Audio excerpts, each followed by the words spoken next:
I decided to devote this video to the limits of rational functions, limits as x goes to infinity of rational functions. And so I'll give some examples, give you an idea of where we're headed with this, and then I will state a wonderful theorem that, that works very nicely on these types of limits. And so here we go. First of all, what is a rational function? A rational function is a polynomial divided by a polynomial. So let me define this. A rational function has the form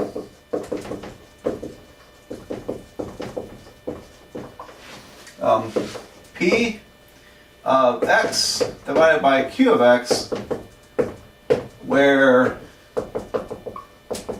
both p of x and q of x, p of x and q of x, q of x are polynomials. Okay, so that's kind of a common format that we can see. We've looked at a few limits already of a couple of rational functions along the way here. And so I'm going to work some examples. And here's our first one. What's the limit as x approaches infinity of, let's see, how about x squared plus 3x minus 7 over x cubed plus 7x plus 1. All right. So the thing to note here is that the degree of the numerator is 2. X squared is your largest exponent. That means the degree. The degree is 2. Denominator degree is 3. And I'm going to justify why this limit goes to 0 by doing this. I'm going to divide numerator and denominator by, let's see, what do I divide by? By x cubed, x to the third power. Alright, so that becomes the limit as x goes to infinity. So I have x squared divided by x cubed, that's 1 over x, plus 3 over x squared minus 7 over x to the third power, over, here I got 1 plus 7 over x squared plus 1 over x to the third. Alright, well, we've got it where we want it because each of these, by our previous work, we find that each of these fractions go to 0. So 1 over x, as x goes to infinity, that balloons up to 1 divided by something close to infinity, and the fraction streaks to 0. So this goes to 0, that goes to 0, this goes to 0. This goes to 0, and that goes to 0. So everything goes to 0 except for this 1. Okay, so the limit then would be 0 plus 0 plus 0 over 1. 0 over 1, which does exist, that equals to 0. Alright, so there we go. So when I summarize this as a theorem, we're going to say that the limit as x goes to infinity, when the denominator polynomial has a higher degree than the numerator, is always going to be 0. And would it matter if x goes to minus infinity here? No, not really, because if x is going to negative infinity, all these parts are still going to 0, and that's still going to be 1. So this would go to 0 regardless of x going to positive infinity or negative infinity. Very nice feature there. Alright, so I'm going to erase this and do the second part of this theorem we're building up. For our second example, I have the limit as x goes to infinity, 3x to the fourth plus 2x squared minus 5x plus 4 divided by 8x to the third plus 7x squared plus 10. So the key thing here again is looking at the degree of these polynomials. This is fourth degree, whereas that's third degree. So the degree of the numerator is greater than the degree of the denominator. Now, cut to the chase, that means our limit's going to be infinity, but I want to justify this, why that is true. And so let's do this. I'm going to, because I don't want all zeros down below, I'm going to divide by this degree, x cubed. So divide by x cubed and x cubed. So this becomes the limit as x approaches infinity. And here I've got 3x plus 2 over x minus 5 over x squared plus 4 over x to the third power.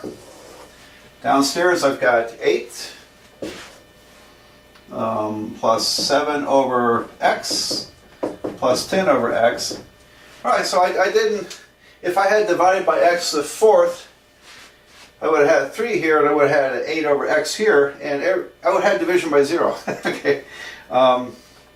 But by choosing x to the third, I could get an actual result here that turns out to be easier to understand, I think. So as x goes to infinity, 2 over x goes to 0. This part goes to 0, that goes to 0. This goes to 0, and that goes to 0. So in other words, I end up with the limit as x goes to infinity of 3x over 8.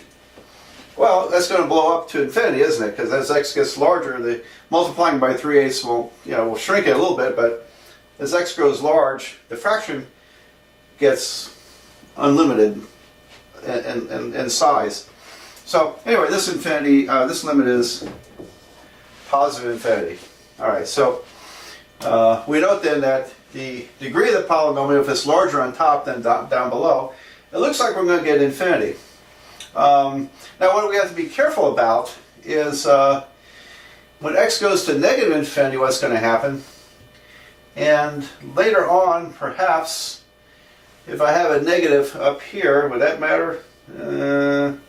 Maybe it's just when x goes to negative infinity. Because if x went to minus infinity, then let me substitute that in here. If x went to minus infinity, there's my pen. I'll do it in red ink. Okay, negative, negative, negative.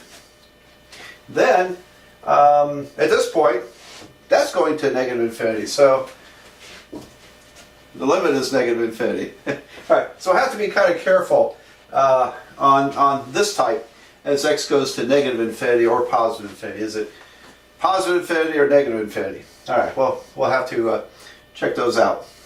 All right, now the third example is, I think, by far the most interesting example. Our third example has equal degrees. And like I said, that's pretty interesting. The limit as x goes to infinity, 4x squared minus 8x plus 9, divided by 7x squared plus 2x plus 11.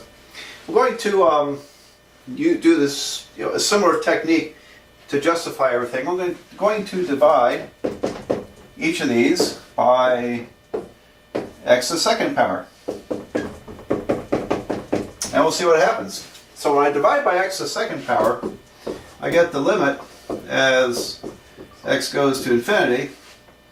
And up here I've got 4 minus 8 over x plus 9 over x squared divided by 7 plus 2 over x plus 11 over x squared.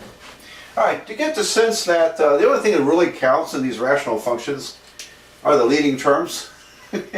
Because they are the kind of the 800-pound gorilla of a polynomial.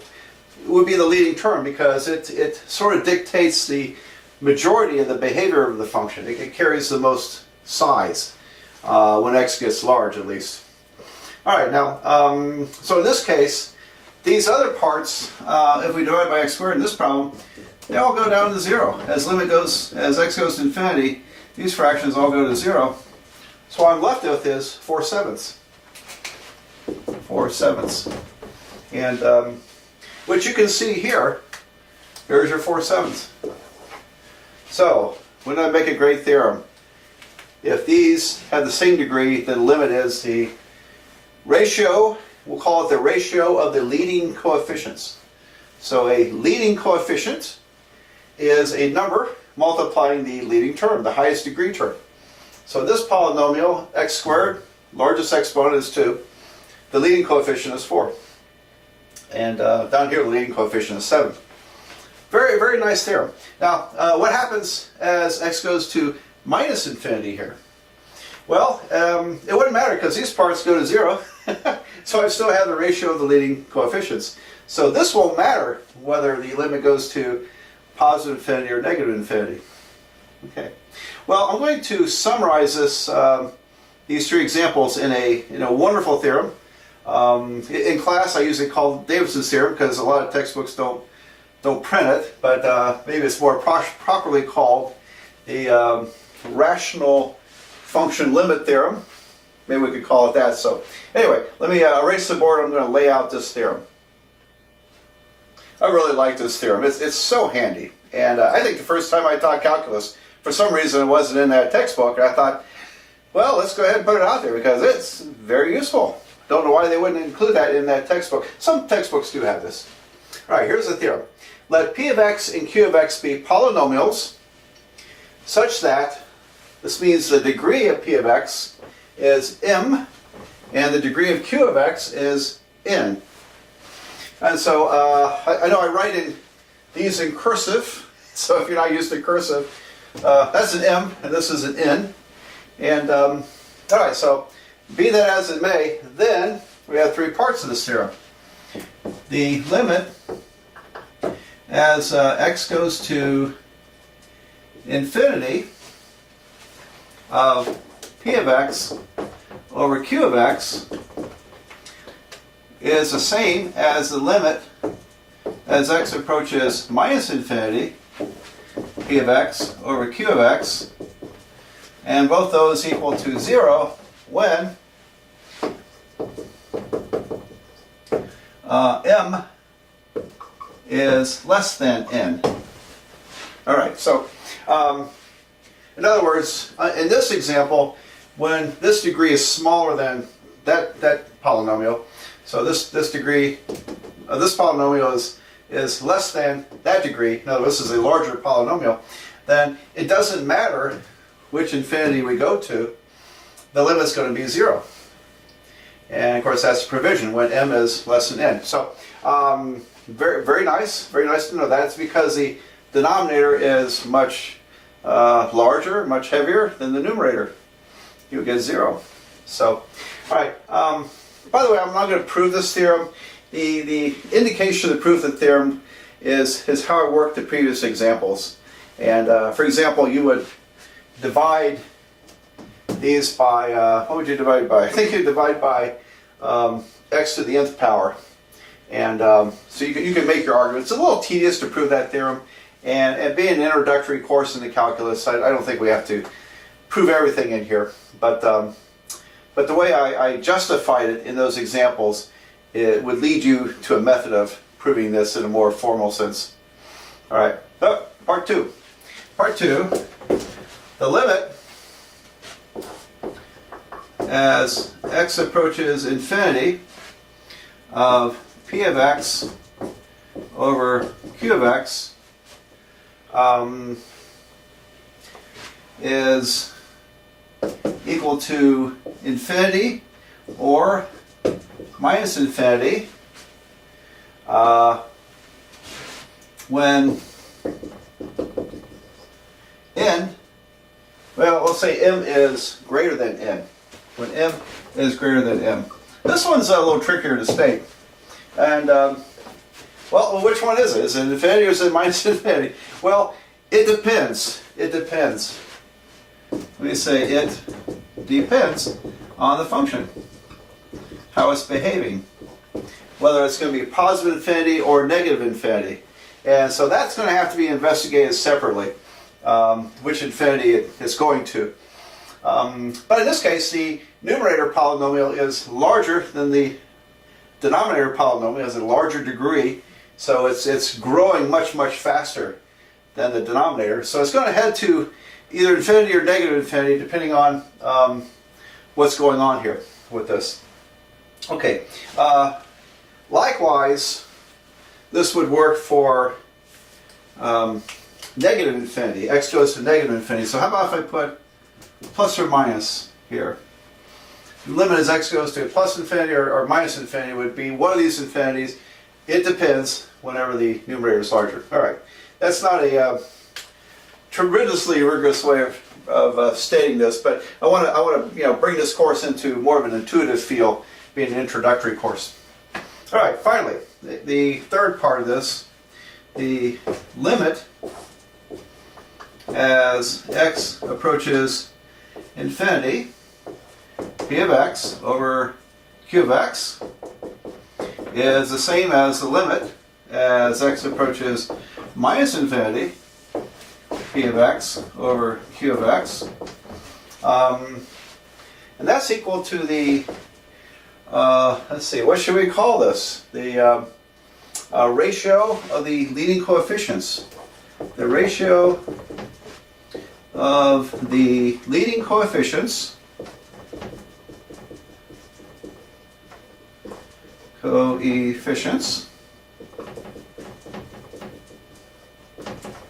when